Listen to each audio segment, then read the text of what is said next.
National Weather Service in Paducah has issued a severe thunderstorm warning for western Fulton County, Kentucky, southwestern Mississippi County, Missouri, New Madrid County, Missouri, southeastern Stoddard County, Missouri, until 9:15 p.m.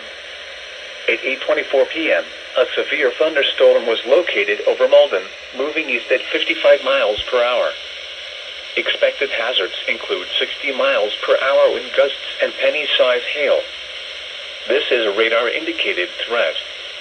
The following impacts are expected. Expect damage to roofs, siding, and trees. Locations impacted include Porterville, East Prairie, New Madrid, Lilburn, Hunter Dawson State Historic Site, Big Oak Tree State Park, Malden, Gideon, Parma, Matthews, Marston, Howardville, Risco, Farrenburg, Tallapoosa, Catron, North Lilburn, and Mount Durant. This includes Interstate 55 between mile markers 33 and 58. Repeating, a severe thunderstorm warning has been issued until 9:15 p.m. for the following counties: in Missouri, Mississippi, New Madrid and Stoddard, and Fulton, Kentucky.